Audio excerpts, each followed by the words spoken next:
Alright! So magandang araw, magandang hapon, magandang gabi. Depende ho yan sa time zone ng ating lugar at sang sulok man tayo ng ating mundo. Sana sa mabuti tayo na kalagayan at walang sakit-sakit ang lahat. Sa mga kababayan nating OFW at mga kababayan natin na nandyan sa Pilipinas, mapagpalang araw sa ating lahat. Okay, so mga kababayan ko, well, tuloy-tuloy lang tayo sa ating balita dito ng mga tamang balita at sagutin ang maling information na ipapakalat ng mga fake news peddlers na mga anti-Marcos, lalo-lalo na doon galing po sa mga fentanyl na mga vlogger mga kabayan. Yes, dapat sila sasagutin. Bakit? Kasi pagkayaan natin sila na lagi pong naninira araw-araw kay PBBM at sa Marcos Administration sa katagalan mga kabayan, ang kanilang mga paninira ay magtotoo yan sa mata ng ibang tao. So dapat silang sasagutin kasi ang bagong Pilipinas, bawal po ang mga sinungaling. At syempre, kasama nyo pa rin si Sir Ivan, ang pinakabulol na vlogger sa banlat ng YouTube, para bibigay sa inyo ng mga totoo at mga preskong balita na kinukuha natin sa ating kapitbahay na social media.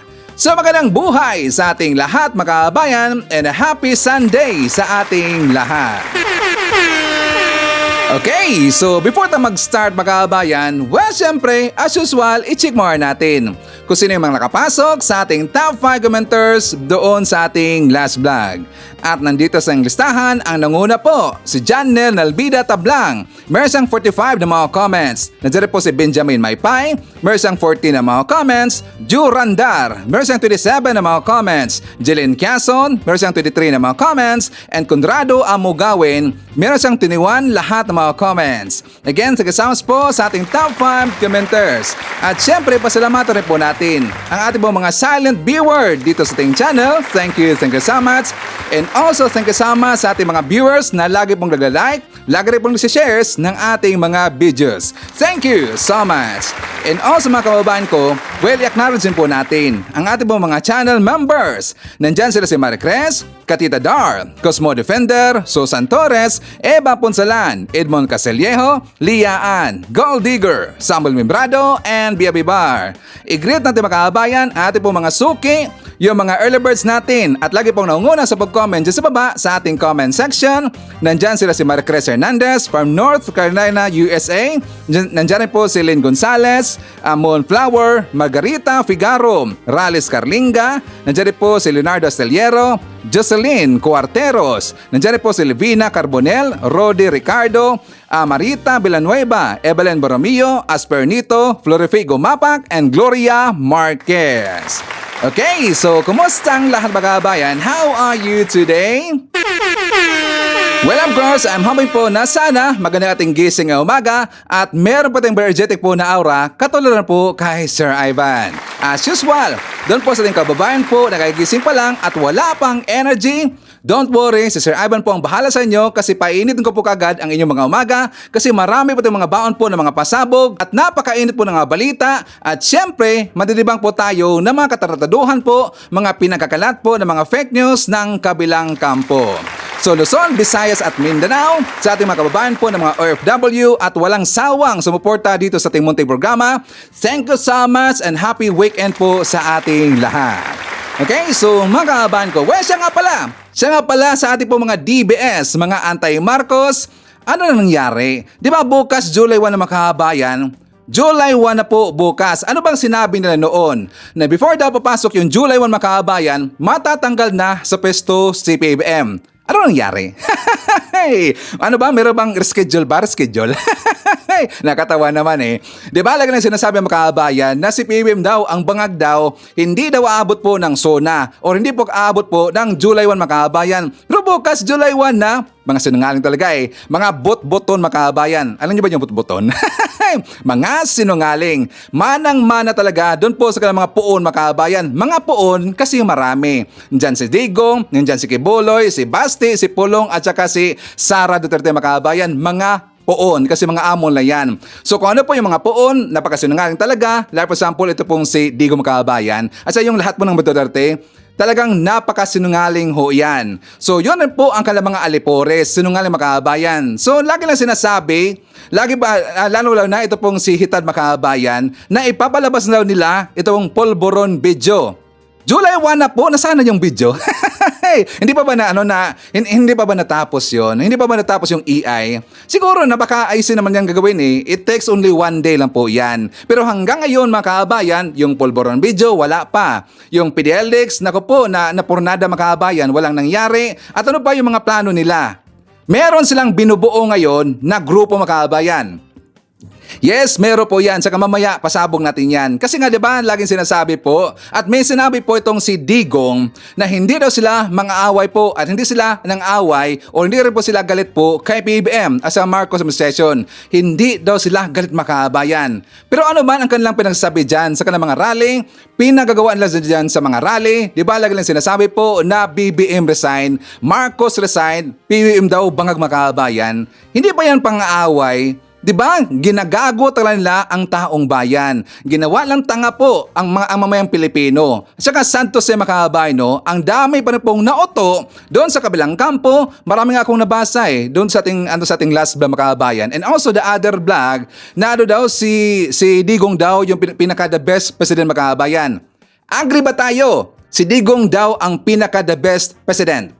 Please comment dyan sa baba, babasahin natin yan mamaya makabayan. At saka hanggang ngayon, sabi nila na bakit ko daw sinisiraan po yung mga Duterte makabayan, maganda daw yung nagawa ng mga Duterte.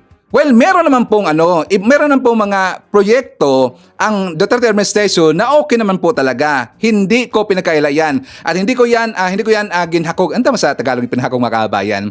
Basta hindi ko pinakaila yan na wala kong sinabi dito na walang nagawa po ang Duterte admin. Pero meron silang ginawa po noon na talagang katarantaduhan makabayan at talagang katiwalian at talagang labag po sa human rights. Marami po. Pero kayo po mga tao dyan at naging tanga at saka napaniwala po ng mga Duterte, napaniwala po ng mga vlogger ng kabilang kampo, nagiging tanga kayo at nagiging ob-ob kayo.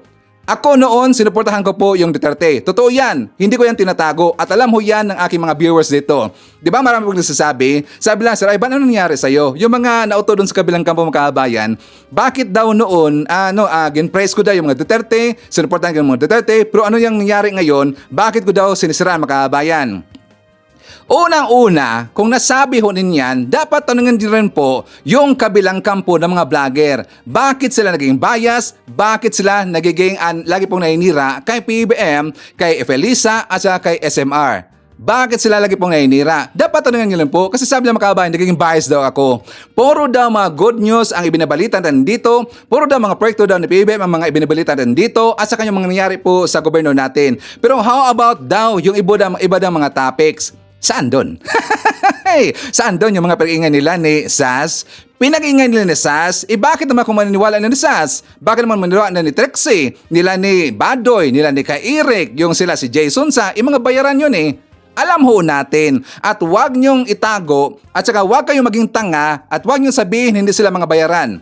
Sila po yung mga note ng mga bayaran makabayan at sila rin po mismo ang nagsabi. Di ba noon na nadulas o yan si Troy makabayan? Di ba si SAS na nadulas noon?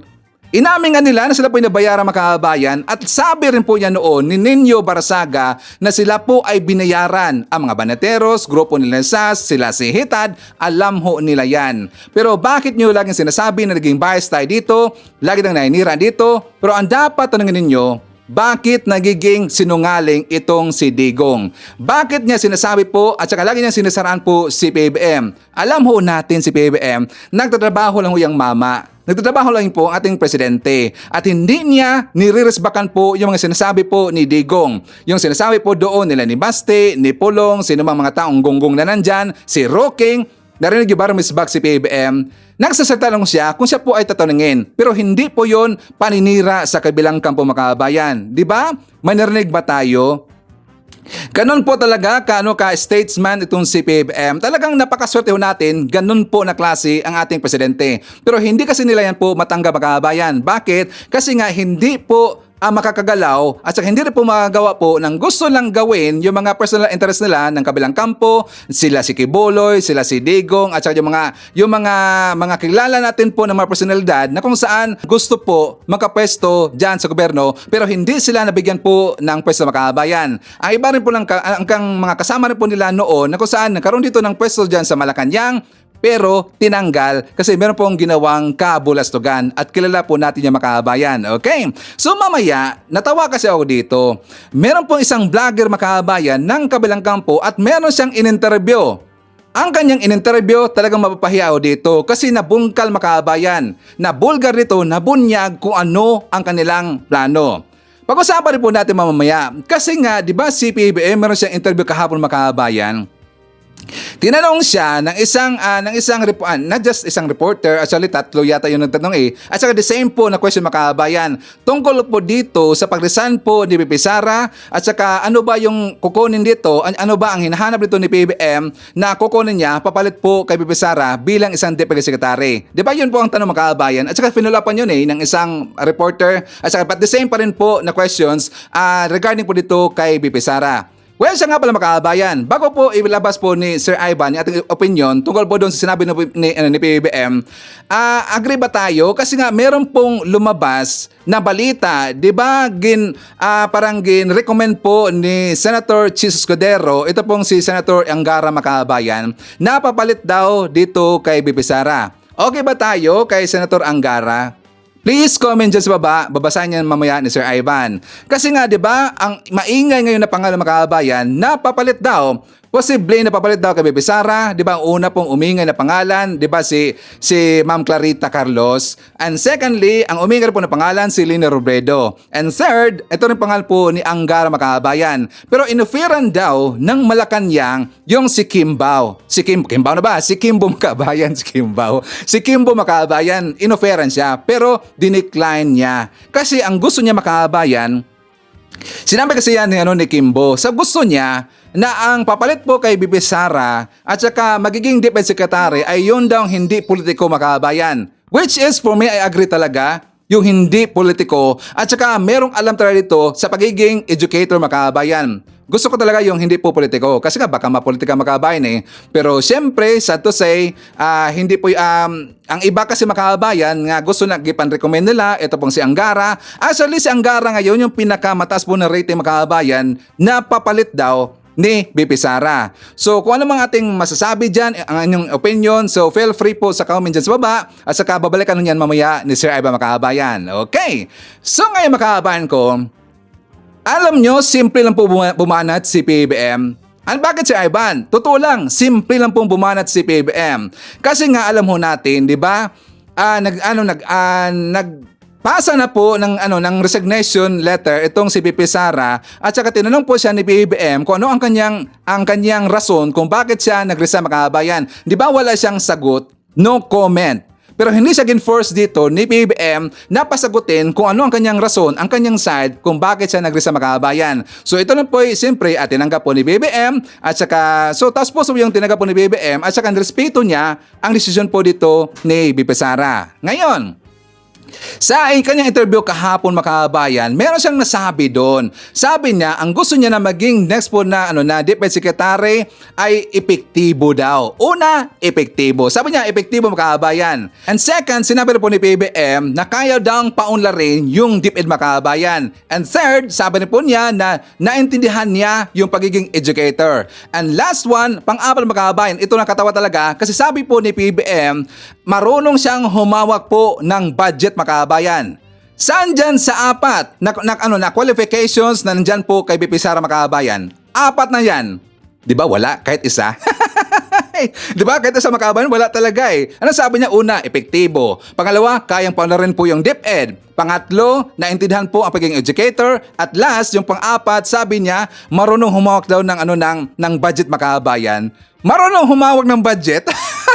Doon pala tawa talaga ko Bakit? 135 million pesos, ginasto lang ng 11 days makabayan. Hindi natin alam kung anong ginastuhan Hey, natawa-tawa ka PBM eh. Honestly, natawa talaga ako doon eh. Bakit? Budget? Kasi kapag budget makahabayan, alam ho natin kung alam ho natin na meron pong problema dito si Pipi Sara sa mga budget. Alam ho natin yan, di ba?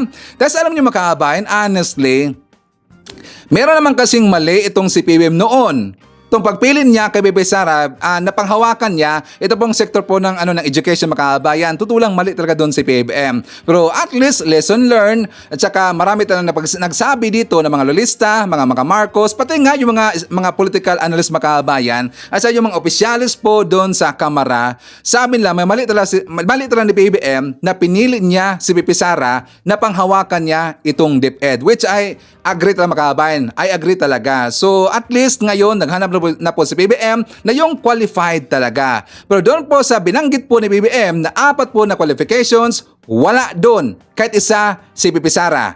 Di ba makaabayan? Agree ba tayo? So ipakita ko muna sa inyo yung balita yan para meron pa tayong dagdag po na mga information makaabayan. For more details, let's watch this. Epektibo, kayang mapaunlad ang DepEd at naiintindihan ang pagiging isang educator. Ito ang mga katangiang hinahanap ni Pangulong Ferdinand R. Marcos Jr. sa susunod na kalihim ng Education Department. Pero may napili na kaya siya para sa posisyon? Alamin sa ulat ni Kenneth Pasyente. Pinag-iisipan pang mabuti ni Pangulong Ferdinand R. Marcos Jr. kung sino ang itatalagang kalihim ng edukasyon. Ayon sa punong ehekutibo, kailangan pa niya ng karagdagang oras bago magdesisyon ng kanyang itatalaga sa posisyon. Hindi kasi anya ito basta-basta at kailangang pag-aralang mabuti kung ano ang katangian ng mamumuno sa departamento. So we have to see really what the DepEd needs. Of course, there are many calls for the new secretary to be an educator. There are many calls for the new secretary to be an administrator. There are new calls to be a historical professor for all of these, and they're all valid concerns. That's what education is all about. Dagdag pa niya na dapat ay isang individual na naiintindihan ng pagiging isang edukador ang mga ngasiwa sa DepEd. Marami na raw nasilip na curriculum vitae ang Pangulo para sa posibleng humalili kay VP Sara. Pero hanap niya ay isang individual na magiging epektibo at kayang mapaunlad ang malaking ahensya gaya ng DepEd, gayon din ang educational standard ng bansa. Lagi naman natin tinitignan ang mga test score natin. We have to bring up the test scores. We all know that. So you need an educator who understands how to help the students, how to help the teachers. Number one. So there are many people who understand that, who are experts really in the educational sector. But then how do you achieve that? That requires a very good hand on the tiller of the DepEd who can manage it properly, who understands the bureaucracy, who understands how to use a budget properly. Wala rin anyang itinakdang shortlist para sa posisyon at tinitingnang mabuti ang lahat ng posibleng italaga rito para sa ikabubuti hindi lamang ng ahensya kundi pati ng mga guro at estudyante. Mahirap ang trabaho ng DepEd. Kaya that's why we have to thank Inday Sara for really the effort that she put in. There's a great deal more work to be done, and we'll find the right person to do it. Yun ang sa madaling sabi, oo, nahirapan ako pumili. Dahil napaka-komplikado ng trabaho ng DepEd. Oh, di ba mga kaabayan, sinabi po ni BBM, who understands how to use the budget properly? Meron bang ganun si VP Sara?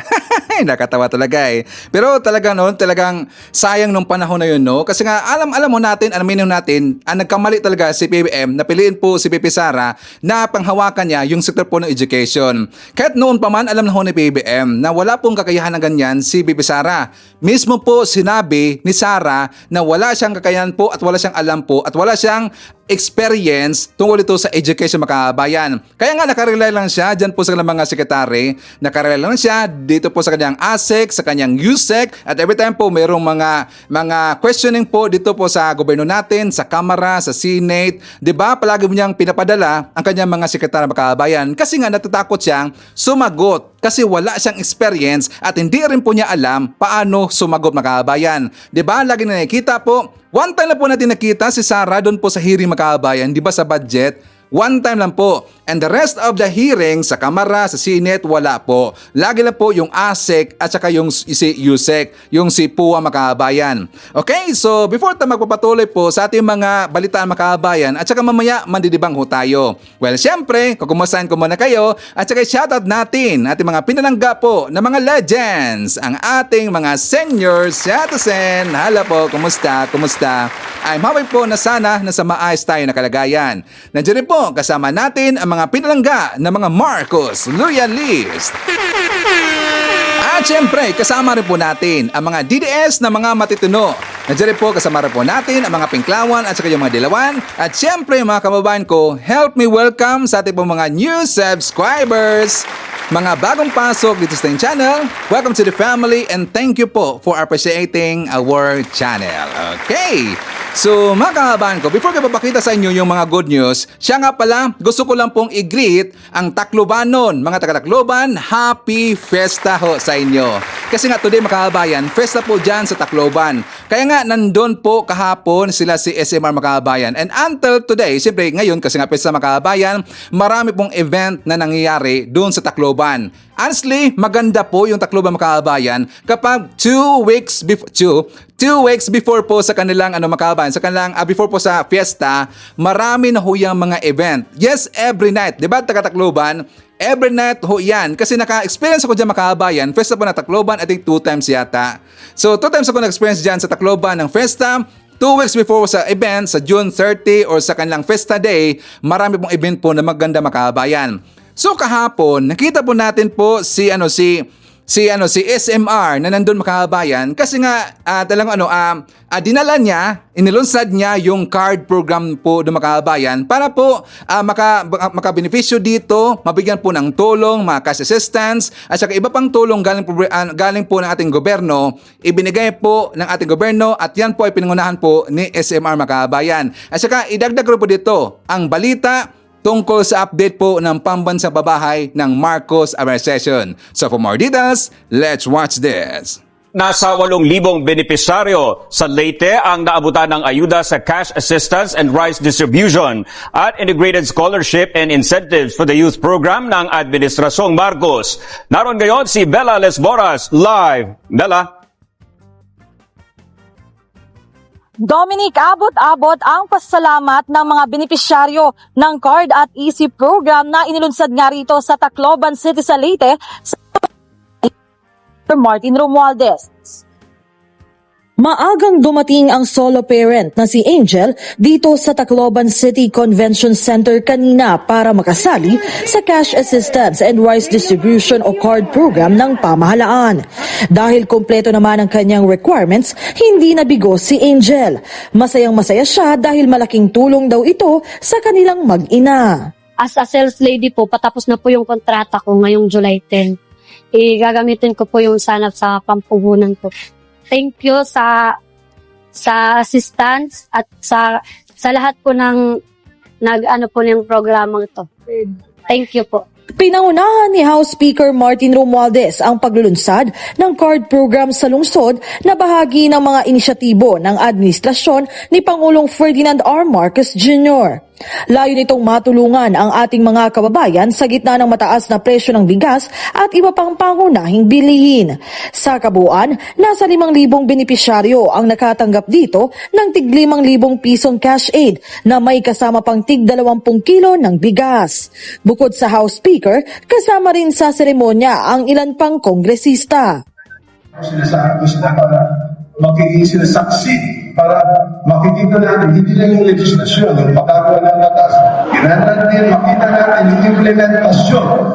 Kasunod niyan, pinangunahan din ni Speaker Romualdez ang paglunsad ng Integrated Scholarship and Incentives Program o ISIP for the Youth sa Leyte Normal University. Nasa 3,000 estudyante naman ang nakatanggap dito ng iba't ibang tulong mula sa pamahalaan tulad ng tig 5,000 pesos financial assistance at tig 5 kilo ng bigas. Itong sinasabing Integrated Scholarship at Incentives Programs ay para talaga sa iyo, sa kabataan, mga sa estudyante. Dito po, kada taon, meron kayong scholarship assistance ng 15,000 pesos. Kaya kayo po, matatanggap kayo po ng 15,000 pesos. Bukod pa dyan, meron din kayong AX na 5,000 cash assistance.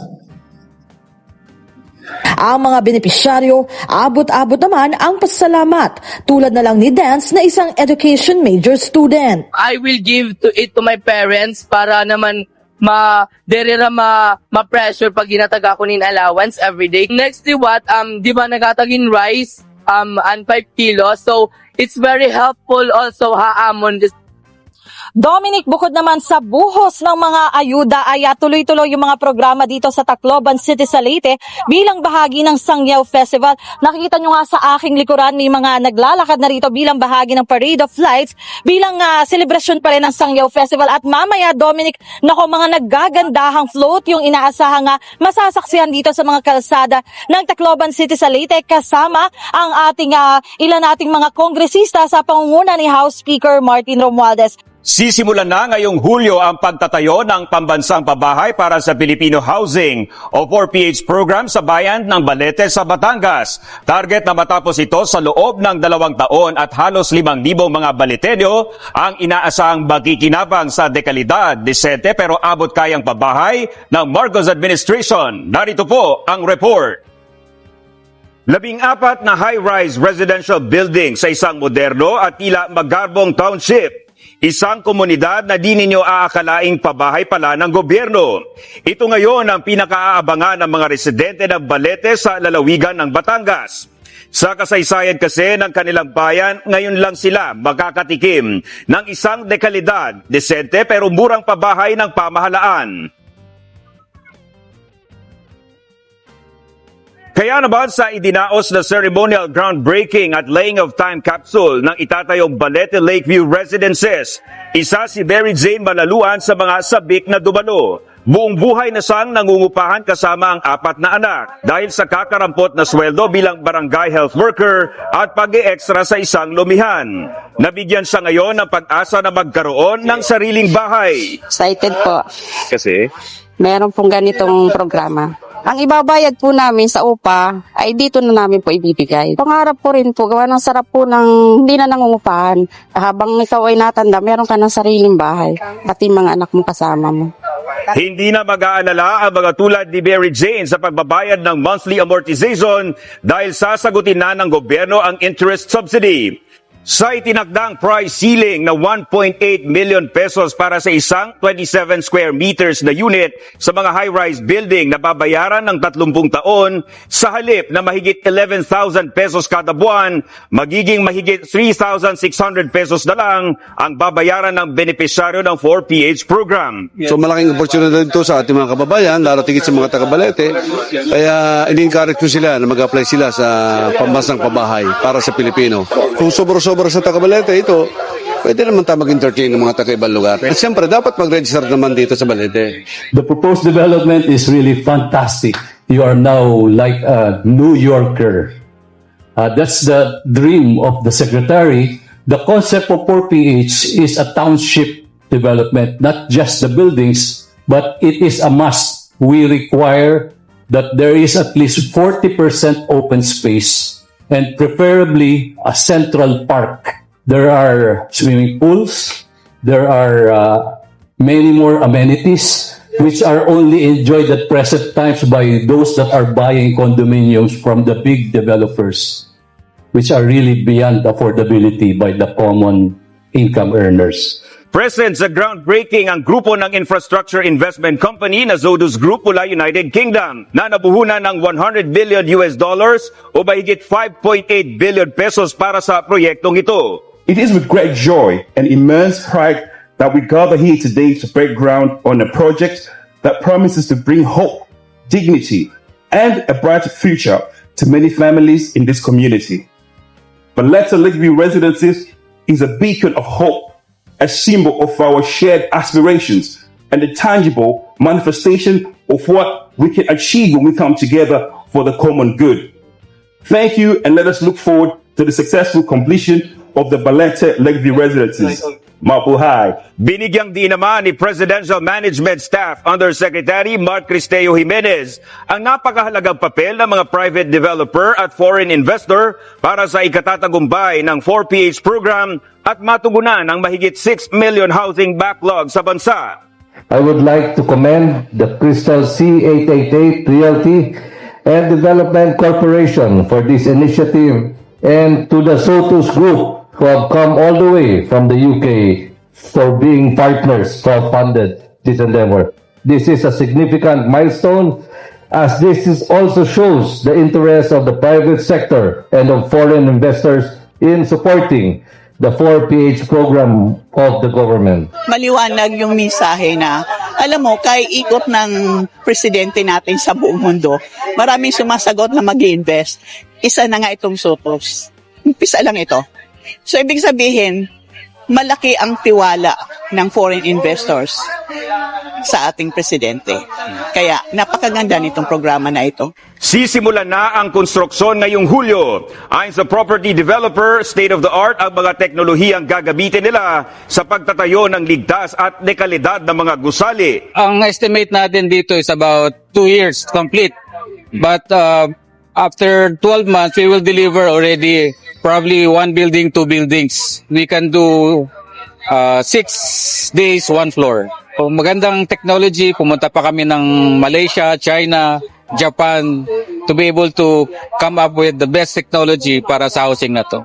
Nanawagan naman ang lokal na pamahalaan ng Balete na sa kanilang tanggapan lang dumulog at idaan ang aplikasyon para sa 4PH program para hindi mabiktima ng mga scammer. O di ba? Dugyot ba yung pabahay ni PB Makabayan? Dugyot sabi nila eh. Doon po sa mga anti-Marcos, mga DBS na naghanap po ng pabahay ni BBM, yan na po. So di ba? Marami pong nag-invest makabayan. Kung hindi pa magaling po ating presidente, pagkakatiwalaan ba siya ng ibang mga leader po or mga business leader ng ibang lugar makabayan? Di ba? Ang maganda dyan sa Balete, Batangas kasi ito po inspired at saka ididisenyo na makabayan base doon sa design po nandun sa New York. So yan po ay maganda talaga. So hindi po basta-basta ang mga design ngayon, ang quality po ng pabahay ni PBM kasi marami pong tumulong sa kanya makabayan. Okay, so palapakan naman natin si PBM at saka yung Marcos administration. Okay, so makabayan ko, forward din po tayo, pag-usapan na po natin yung kabilang kampo. Kasi nga, nakita na ho natin dito at talagang ramdam na po ni Digong na sila ito'y iniiwan na makabayan. Diba alam mo natin yung balita na kung saan yung NUP, yung National Unity Party Makabayan, which is kaalyansa ho yan noon ng PDP na walang laban. Wala nang laban ngayon eh. Yan po ay kaalyansa po ng PDP na walang laban ang NUP Makabayan. So kahapon makabayan, nakipag-alyansa na ngayon sa party, sa partido po ni PBM, yung PFP Makabayan. So mamaya, ipapakita ko po sa inyo kasi nga talagang panic mode sila Makabayan. Meron po silang binuo na grupo, yung grupo po nila ni Digong at grupo po nila ni Eric Makabayan. Okay? So for more details, let's watch this. Dumalo si Pangulong Ferdinand R. Marcos Jr. sa alliance signing sa pagitan ng Partido Federal ng Pilipinas at National Unity Party. Dito binigyang diin ng Pangulo ang isang ideolohiya ng pagbabago tungo sa pagpapaunlad sa bansa. Narito ang report. Pagkakaisa tungo sa bagong Pilipinas, yan ang binigyang diin ni Pangulong Ferdinand R. Marcos Jr. sa kanyang pagdalo sa alliance signing sa pagitan ng Partido Federal ng Pilipinas at National Unity Party. Ayon sa Pangulo, malaking bagay ang alyansang ito lalo't kahit pa magkaiba ang partido ay pagsasamahin ito ng iisang ideolohiya ng pagbabago tungo sa pagpapaunlad ng bansa. Congratulations for joining that ideology, for believing in that ideology. It is the only way that we will make our country the country that the Filipinos deserve. Nabanggit din ng punong ehekutibo na paghahanda na ito para sa darating na 2025 midterm elections. Yan ay para mas maging organisado ang partido.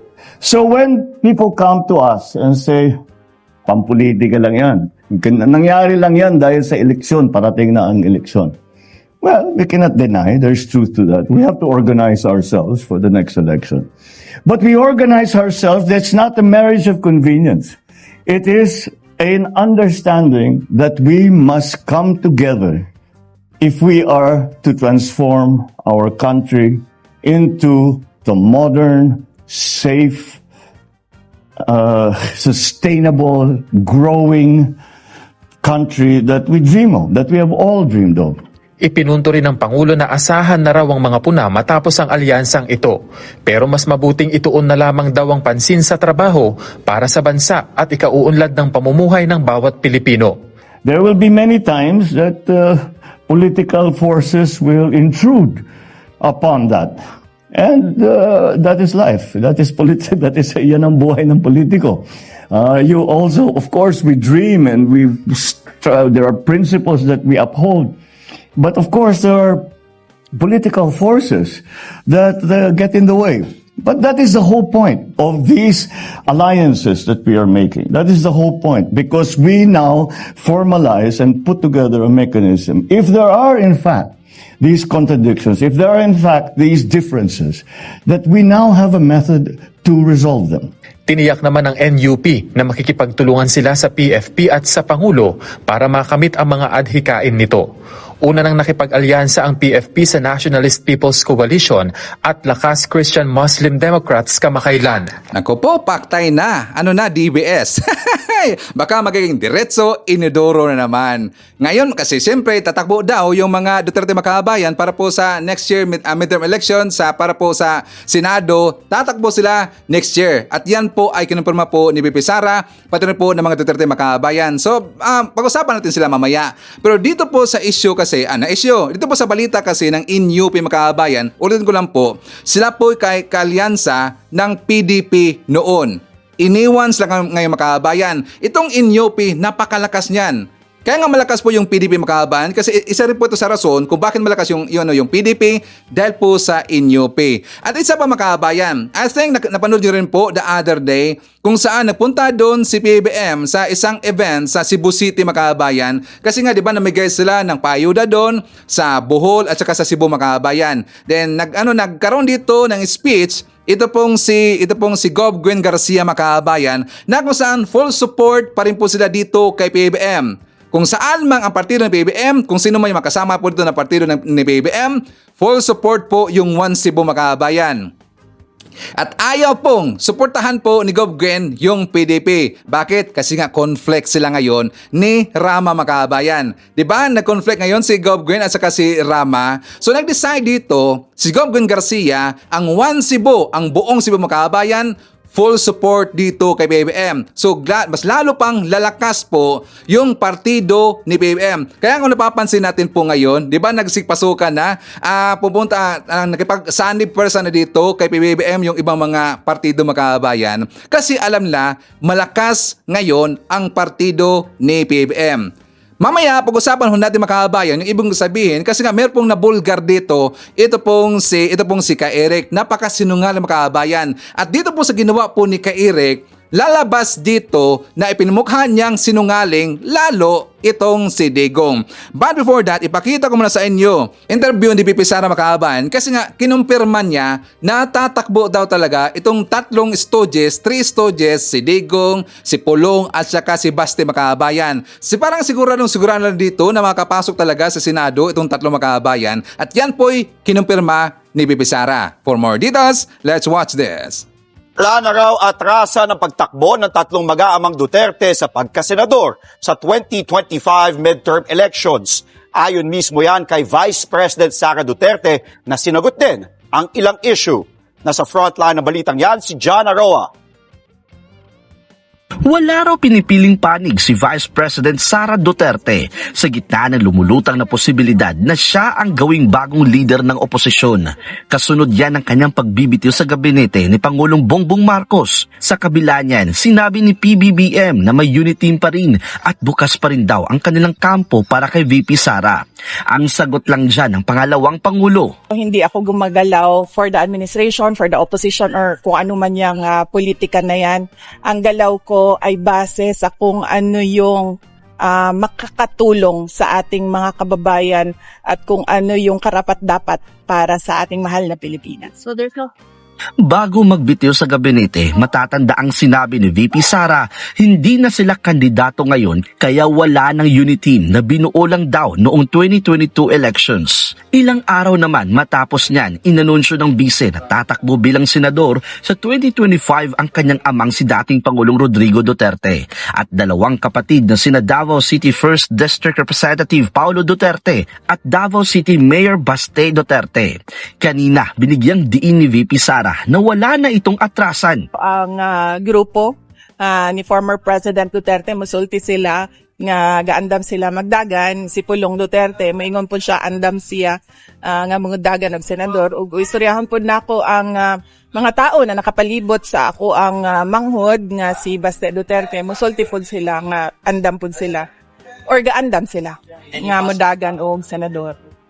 Sa ngayon, pagtutuunan daw muna ng pansin ni VP Sara ang transition para sa magiging bagong Education Secretary. Sa July 19, ang huling araw ng BC sa kagawaran, meron kaya siyang napipisil na kapalit niya. Ang posisyon ng secretary ay sa position of trust and confidence of the appointing power of the appointing authority which is the president. So dapat talaga yan pinili ng Pangulo dahil dapat yan pinagkakatiwalaan ng Pangulo. Okay, kung 'di ba kinumpirma niya makabayan, natatakbo po silang tatlo, yung 3 stooges po by the next year sa midterm election. Alam niyo ba mayroong implikasyon yan kapag hindi sila tutuloy makabayan? Yes, meron pong malaking implikasyon yan. Kasi nga, alam ho natin, ito pong mga Duterte, medyo mapaglaro sila makabayan. Meron silang marunong gumawa po ng intriga dito. Talaga palaging nagsisinungaling. Ngayon, nag-decide sila ito na tatakbo po bilang senator sa next year. Or kung ito po ay hindi sila tutuloy makabayan, dapat hindi na ho sila pagkatiwalaan dito ng kanilang mga supporter. Di ba? Hindi po, kasi nga magiging sinungaling makabayan. Magiging silang sinungaling dito sa mukha po, sa paningin po ng kanilang mga supporter. Well, tayo po, walang problema. Kasi alam ho natin po, tayo po mga Marcos, mga supporter po ni BBM at saka supporter rin po ng ating gobyerno, alam ho natin kung gaano dito kasinungaling itong si Digong. Pero doon po sa kanilang mga supporter, ang kanilang mga nauto makabayan, kung sakaling hindi po tutuloy yung tatlo po na tatakbo by next year, dapat mag-isip-isip sila na hindi na po na ito pagkakatiwalaan kasi ginagago lang sila makabayan. Doon po sa sinabi po ni VP Sara, di ba sabi niya, kasi nga maraming, di ba nagsabi itong si Rocky makabayan, na ito daw si VP Sara ay gagawin lang leader na magiging oposisyon daw. Maging oposisyon. Pero mismo rin po sinabi ni VP Sara makabayan na hindi daw totoo at hindi daw yan ang plano. Ayaw niya na gagawa dito na hakbang na magiging oposisyon daw sa gobyerno natin makabayan. Bakit siya umatras? O bakit ayaw niya sakyan po yung mga panawagan ng kanilang mga kaalyado makabayan? What do you think? Bakit hindi sasakyan po at hindi siya sumang-ayon sa request po doon nila ni Bato, request po doon ni Rocky, nila ni Trixie, ni Hitad, saka ibang pang mga vlogger makabayan na gusto nila na maging leader at saka maging oposisyon na ngayon itong si VP Sara. Pero mismo na po si VP Sara sabi niya ayaw makabayan, di ba? Sabi niya. Bakit? Kasi ramdam na po niya. Kapag siya dito yung maging oposisyon makabayan, maging leader, mas lalong mawala yung ibang mga grupo dito, yung ibang pong mga naoto nila na mga lulista at saka mga Marcos daw makabayan, nandun po sa kanilang hanay na kung saan paniwala pa rin po dito kay Sara. 'Di ba? Kung magiging oposisyon makabayan, hindi siya susuportaan. Alam naman natin yan, aaminin natin yan. Marami na po yung mga lulista, Marcos makabayan na nandun pa rin po nagkasapatya doon po kay VP Sara. At sumuporta pa rin po hanggang ngayon kay VP Sara makabayan. Marami kong nabasa doon sa ating last vlog makabayan. Sila daw dito ay loyalista, sabi nila. Loyalista ba talaga? I don't think so makabayan. Loyalista ba talaga sila? Or baka loyalista lang po.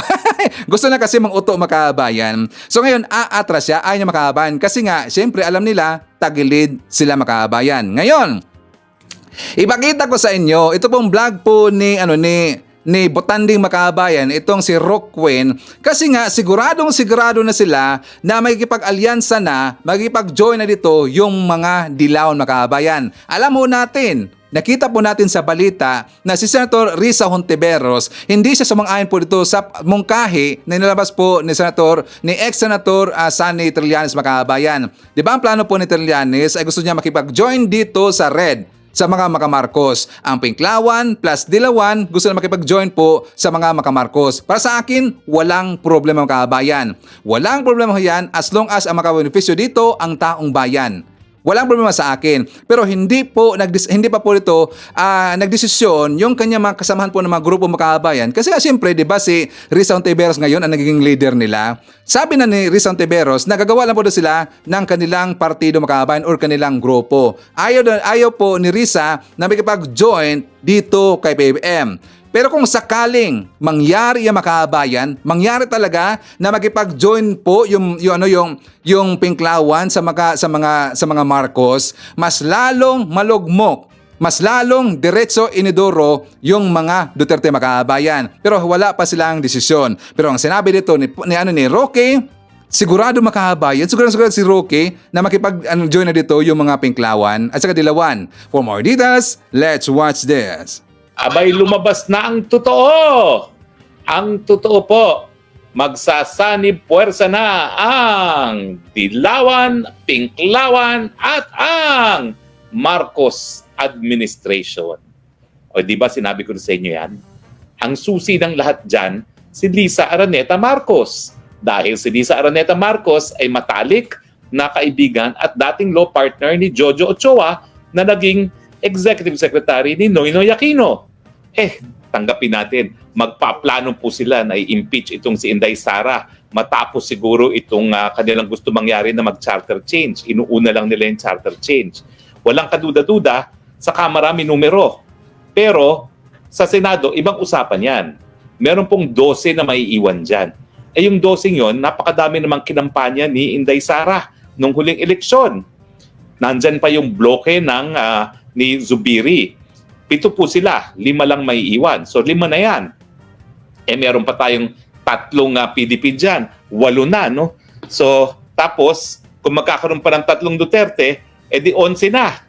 Wala na po silang numero para tanggalin si Inday Sara Duterte bilang Vice President. So, tuloy-tuloy na talaga ang bakbakan hanggang 2028 pag-eleksyon na.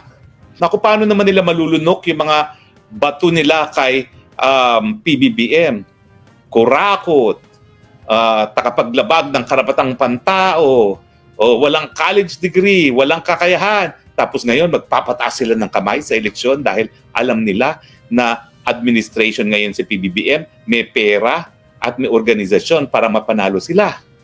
Nagpapakita po yan na talagang handa sila na baliwalain ang kanilang mga paniniwala, ang kanilang mga paninindigan kung meron man, para lang po maluklok sa pwesto.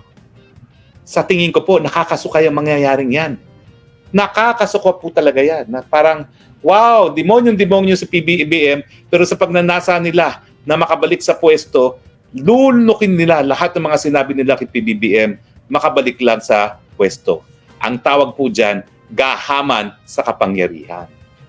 At paano naman po ang PBBM administration? Abay, ganun din.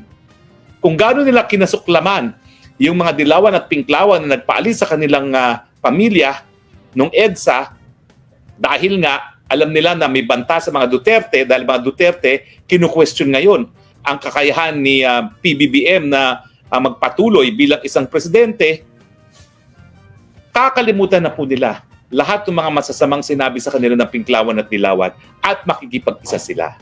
Ibig sabihin, pare-pareho silang mga oportunista, pare-pareho silang mga walang paninindigan, pare-pareho silang mga prinsipyo, magsama-sama kayong lahat. Di ba? Alam ko naman, ang siguradong mananalo, yung 3 Duterte at saka yung 3 PDP, 6. 12 lang naman po ang hahalal natin. Di ba? So kalahati ng 12, manggagaling na sa kampo ng mga Duterte. Pero sa lakas po ng ticket ng mga Duterte na yan, meron pa po sigurong 2 hanggang 3 na mga bagitong pangalan na po pwedeng makapasok dyan. So posible po hindi lang 6 ang makukuha ng Duterte, kundi hanggang siyam. At wag nating kalimutan, nung panahon ni Duterte, hindi siya nangako ng 20 pesos kada kilo ng bigas. At noong panahon ni Marcos, nangako siya ng 20 pesos kada kilong bigas na nawala na po na parang bula. Bigas na naman kabayan, bigas na naman po. Bumalik sa bigas. Gong talaga, sabi na hindi daw nangako itong si Digong Makabayan ng 20 pesos na bigas. Yes, hindi nangako ng 20 pesos na bigas kasi siya po ay nangako ng 15 pesos per kilo na bigas makabayan. At may plano pa nga siyang pababain hanggang 7 pesos makabayan. Di ba pangako ho yan ni Digong? Totoo naman talaga, hindi po nangako si Digong ng 20 pesos kasi ang pangako niya, 15 pesos per kilo na bigas. Itong si Roque Makabayan, bobo talaga eh. Ang bobo naman ito. Hindi naman yung pangako po ni PBM. Yun po yung aspiration. Kanyang ambisyon Makabayan. Magkaiba ang promise at saka yung kanyang ambisyon. Pero kung mangyari po yung 20 pesos per kilo na bigas Makabayan sa panahon po ni PBM, talagang sila po ay mapapahiya dito. 'Di ba? Ngayon nga, malapit na ang 25 pesos per kilo na bigas Makabayan. So malapit lang po, siguro 5 pesos na lang po, maging 20 na. Pero aminin natin dito, real talk lang, napakahirap po abutin ang 20 pesos per kilo na bigas sa henerasyon natin ngayon Makabayan. Totoo yan. So sabi niya Makabayan, tungkol ito po sa plano makipag-alyansa, makipag-join po itong mga Pinklawan sa kay PBM, sa mga Makamarcos. Sabi niya, ang mga Pinklawan, gahaman daw sa kapangyarihan Makabayan, nakakasuka daw ang ginawa ng mga Pinklawan. Okay lang ba sa inyo mga Pinklawan? Sa pagsabihan ko ni Roque ng ganyan. Nakasuka daw. Sabi niya, gahaman daw kayo sa kapangyarihan ang inyong mga politiko. Actually, sa tingin niya Makabayan, hindi natin alam. Sa tingin niya, hindi niya alam na ginuguyo na ngayon o inuto na ngayon na mga kanilang mga kasamahan po ng mga vlogger ang mga Pinklawan. 'Di ba? Sa pangunguna ho yan ni Hitad. Nakita ho natin po the other day Makabayan. 'Di ba ipinakita ko dito na si Hitad ngayon ay nanawagan po sa mga Pinklawan. Kasi gusto po ni Hitad na magkipag-alyansa sa kanila ang mga Pinklawan Makabayan. Pero marami pong nagsabi ng mga Pinklawan, ayaw nila sa mga Duterte. Kasi ito po ay mga mga tao daw na mga mantitigi Makabayan. Ibahin natin words. Yung tao daw na mantitigi at saka napakasinungaling at gahaman po sa kapangyarihan Makabayan. At marami pong ginawa na mga corruption. Kaya ayaw nila sa mga Duterte. Pero ngayon, ang mga vlogger, pasino nyo po Makabayan, ang vlogger po ng kabilang kampo, nanawagan sila, gusto nila ang mga Pinklawan sa kanila po makipag-alyansa Makabayan. Okay naman sa inyo, mga Pinklawan. Doon daw kayo sa mga Duterte. Gusto nila na makipag-alyansa kayo sa mga Duterte. Gonggong to si Roque Makabayan. Mas lalong masisira dito si Digong. Mas lalo ito talagang babagsak itong si Digong sa mga pinagagawa dito ni Roque. Ngayon, ipakita ko sa inyo Makabayan. Ito pong, di ba alam mo natin na natuloy po yung mga vlogger po nila ni Kibuloy, vlogger po nila ni Digong, nandun sila since kahapon doon po sa Hong Kong Makabayan kasi nga meron silang rally ngayong araw. Di ba nandun sila? Nakita ko doon si Takip-Tip yung Mata, si KPL, si Pambansang Loyal daw. Nandun po itong si Brother Stabler, si Badoy, si Kairek, at saka meron isa, nakalimutan pangalan ng isang Makabayan. Pero marami, di ba ang plano doon is 9 sila lahat Makabayan. 9 po yung plano doon. Pero marami pong hindi nakasama, wala po si Banatbay, kasi si Banatbay merong kaso. Ito pong si J. Guevara, si Baculaw, wala siyang passport Makabayan. Ito rin pong si Badong, hindi natin alam kung bakit hindi siya nasama Makabayan, pero yun kasi, di ba, umiiyak. Nagpaparinig po sa Seminay, baka naman, sponsoran daw, kasi gusto niyang sasama doon po sa Hong Kong Makabayan. Di ba? So ngayon, before, ito during po sila ay kumain Makabayan, in-interview po ni KPL, ito pong si Kairek. Ngayon natin malalaman na meron pa lang silang dalawa po na grupong binuo Makabayan. Dalawang bagong grupo. Ang isang grupo ay Alice Jan Marcos Makabayan. Ang Marcos Alice Jan na grupo. Ang isang grupo is Marcos Resign Movement Makabayan. Itong dalawang grupo na to, malakas daw. Malakas daw. Hindi pa napapikita Makabayan. Pero ayon po ni Kairek sa kanyang pananalita, malakas daw. Pambato na ba ito para po mapatalsik po si PBM sa pwesto? Nakatawa naman. For more details, let's watch this. Etong anong balita na pala sa Marcos Alice Jan at saka Marcos Resign Movement. Ay, oo. Yung Marcos Alis dyan at ang Marcos Resign Movement ay patuloy po silang lumalawak. Hindi lang sila lumalabas kaagad sa lansangan because it will take time to develop yung malawak na mass-based movement. Yung talagang langoy at lubog sa hanay na malawak na mamamayan. Pero yung pagtanggap ng mamamayan po sa Marcos Alis dyan at sa Marcos Resign Movement, patuloy po pati sa Maisog. People are looking for a real opposition movement so that yung sentimento nila at pagkagalit sa kabulukan ng gobyerno at kapalpakan ng pamamahala ay daluyan ito ng kanilang pagkakaroon ng paninindigan. Kaya naging lang Maisog, Marcos Resign at saka yung Marcos Alis dyan. At napakalakas po ng sentimento ng mamamayan kahit wala pa sa lansangan, nararamdaman po yan sa social media. At kahit sino po mag-live pagtungkol sa usapin ng pang-aabuso ng gobyernong Marcos at pagsusulong ng mabuting pamamahala, pagtatanggol ng kapayapaan at panawagan na hindi ituloy ang digma-digmaan sa China ni Marcos at ang kanilang tapang-tapangan sa South China Sea, kung hindi kapayapaan at dialogo, marami po mamamayang Pilipino ang sumisimpatya sa ganyang paninindigan. Maraming salamat mga kapambansang loyal. I don't think so. Sa mga kababayan, itong binuo daw nila na grupo na Marcos Alis dyan at saka yung Marcos Rizal Makabayan, malakas daw yan. Ito daw, nakikita na daw ito sa mundo ng social media, ramdam na daw ito ng social media makabayan, malakas daw. Pero paano ba yan lalakas? Hindi ka namin kilala. Kilala ba natin makabayan? Nakatawa talaga eh. Ka-Eric, kaya na ba niyang patasikan po sa pesto si PBM? Pero kami, nanawagan kami. Ilan lang kami mga vlogger. Sa inyo nga, marami kayong mga vlogger. Pero marami pong sumuporta kay PBM. Nanawagan kami na Sara resign. Anong nangyari? Umipikto. Di ba?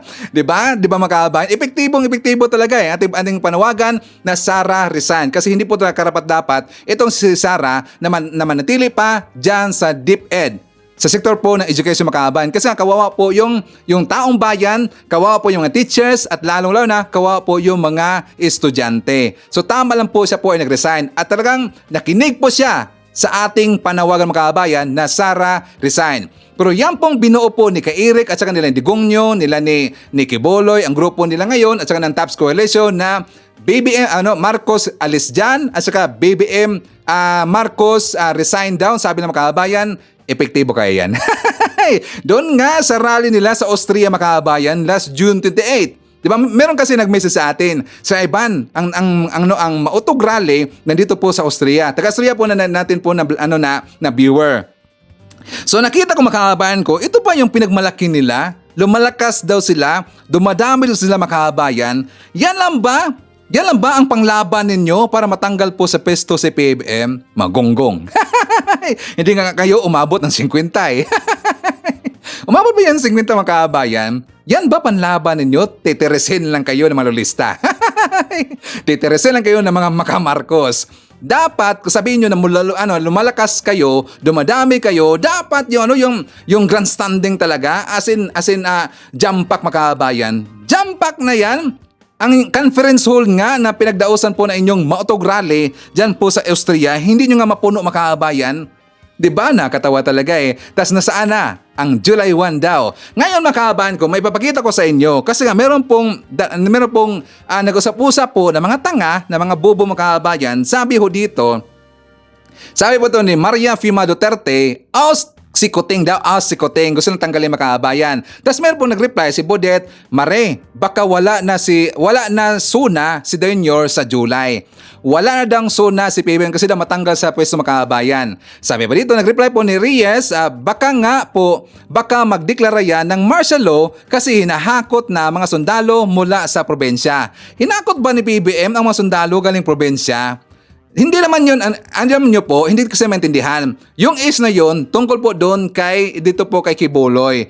Meron lang mga hinire po, kinuha po ng mga opisyalis ng CIDJ, opisyalis po ng SAF, at saka ng kapulisan natin, para po mag-conduct ng warrant of arrest doon po kay Kiboloy. Pero hindi ho yun hinakot ang mga sundalo. Sabi ba ito mga kabayan, hindi po yan mangyayari. Gagawin ko ang lahat ng manifestation para hindi yan mangyayari daw. Naniniwala ako, by the end of July daw, naniniwala sa mga kabayan, by the end of July, presidente na daw ng Pilipinas si Sara Duterte. mga gonggong. Nakatawa naman. By the end of July na naman mga kababayan, nag-forward, nag-reschedule. Bakit? Hindi kasi sila napatanggal before po ang July mga kababayan. So ngayon, nag-reschedule sila. By the end of July, presidente na si Sara. So kung hindi pa rin po magiging presidente si Sara, by the end of July, ano ang deal mga DBS? Sige nga, pabalikan ko kayo.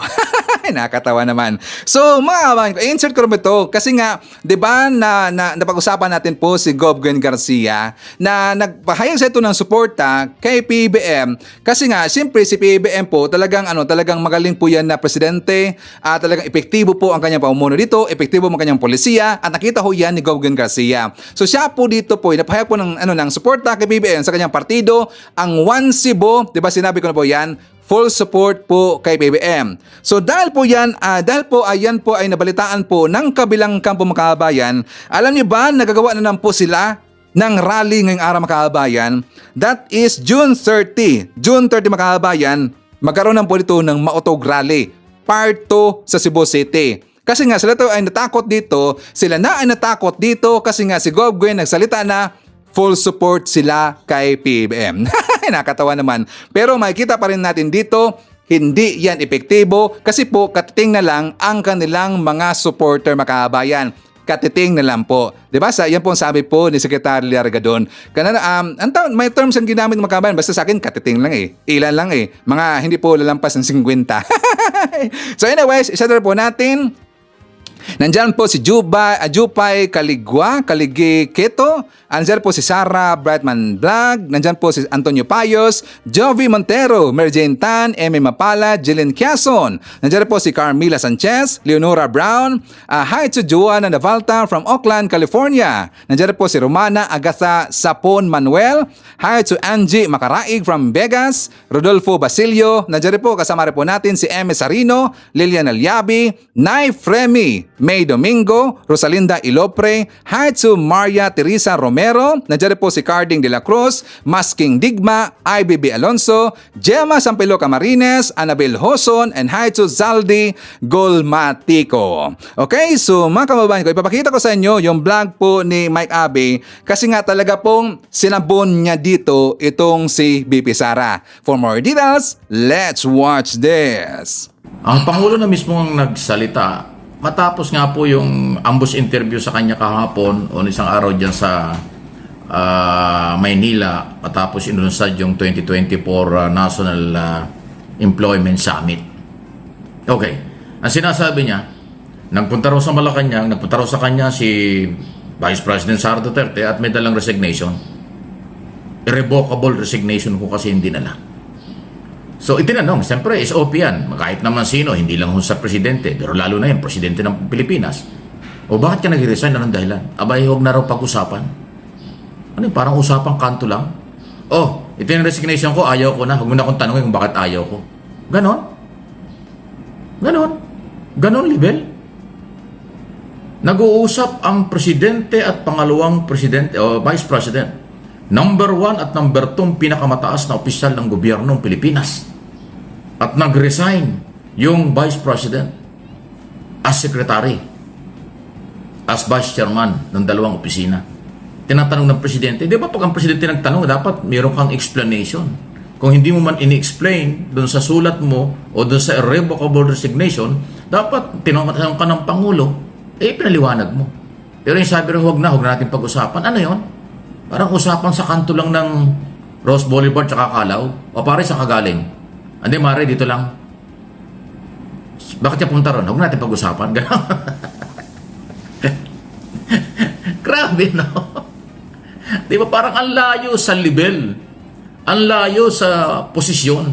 Kasi napakataas po ng posisyon ng pangalawang Pangulo at membro ng gabinete. Kasi pag ikaw ay tinalaga ng Pangulo as member ng gabinete, napakataas ng tiwala sa iyo at respeto ng Pangulo. Kasi sa dami ng Pilipino, ikaw yung napili na maging membro ng gabinete, karangalan mo yan. Ikatutuwaan mo yan ng buong pamilya at habang panahon mo ng record mo yan na ikaw ay ginawang sekretary ng isang Pangulo. Hindi lang utang na loob yun, kung hindi isang malaking karangalan, pinagkatiwalaan ka, isipin mo, 110 million Pilipino tayo, ikaw ang pinili at pinagkatiwalaan. Di ba ang laking accomplishment yan, ang laking positibo yan sa record mo at saka pasasalamat mo at karangalan. Di ba? Sa pag ina-appoint ka ng Pangulo sa kahit anong posisyon, pasalamatan mo dahil pinagtiwalaan ka. Karangalan mo dahil pinagtiwalaan ka. Karangalan mo dahil makapaglilingkod ka sa taong bayan. Karangalan mo dahil pinagkatiwalaan ka ng Pangulo na maghawak ng bilyong-bilyong piso. Number 1 ang budget ng Department of Health, mahigit na 700 billion every year. Yun ipinagtiwala sa iyo. So ang lahat ng tiwalang yan, lahat ng pagkakataong yan, ay ibinigay sa iyo at tinanggap mo. Dapat pag umalis ka, meron ka namang paliwanag. Dahil napakataas ng tiwala sa iyo ng punong ehekutibo, dapat meron ka namang explanation, kung hindi man sa sulat, verbal, o pag tinanong ka, hindi na kailangan itanong eh. Dapat pag nag-resign ka, automatic may explanation kung bakit ka nag-resign. Eh ito, tinanong ka na ng Pangulo na nagtiwala sa iyo sa matagal na 2 taon at lahat ibinigay sa iyo ang lahat ng kailangan. Bigyan ka pa ng intelligence pan eh. 125 million. Oh, ang sabi, ay, wag natin pag-usapan yun. Ano yun? Anong klaseng usapan ito? Yung punong ehekutibo nagtatanong, ang sagot eh, huwag na lang pag-usapan, huwag na daw. Wow. Nasaan ang respeto? Nasaan ang level ng antas ng posisyon, Vice President, Secretary at Abogado? Tinatanong ko lang po, kayo, anong tingin niyo dyan? Hindi po fake news yan. Pangulo ang narinig nyo. Pangulo ang nagkukwento. Kasi first time siyang humarap ulit sa ambush interview at natanong sa kanya kung ano nga ang tunay na dahilan ng pagre-resign. Hindi rin alam ng Pangulo eh.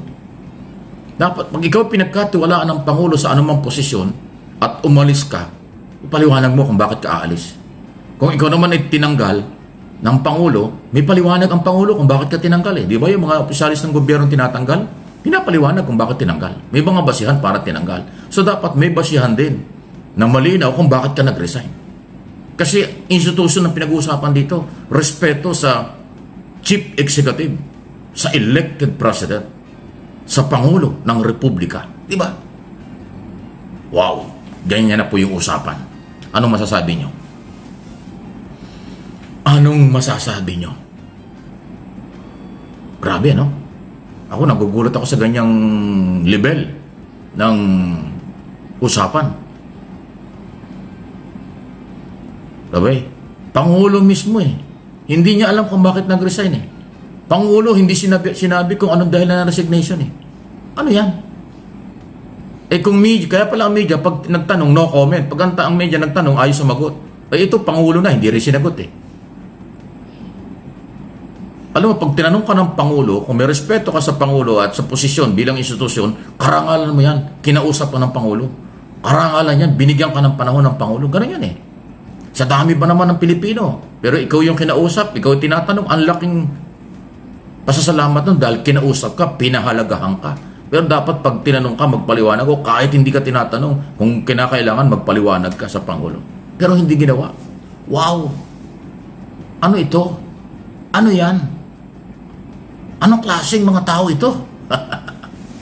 Mabuti lang mo, mabait ang Pangulo. O sige, ayaw mo magpaliwanag. O sige. Okay, parang gano'n lang. Resign. Ayaw mo magpaliwanag, tinatanong kita. Dapat niya magpaliwanag ka, hindi ka rin magpaliwanag. Tinatanong lang kita, ayaw mo pa rin.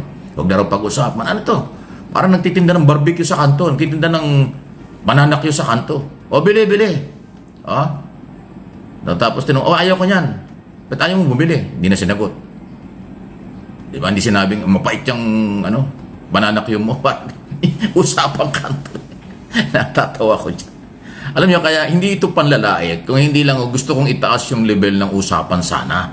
Kasi abogado, Vice President, tsaka Secretary ng Department of Education. Eh kung mababasa at mapapakinggan ng mga kabataang umaasang tumaas ang moral, gumanda ang buhay dahil sa Department of Education na gano'n ang style ng Secretary, anong makukuhang aral ng kabataan? Paano magiging professional ng mga bata kung gano'n ang makikita na asal ng isang sekretaryo? Mabuti nga't nag-resign pero ayan, akala natin tahimik na eh.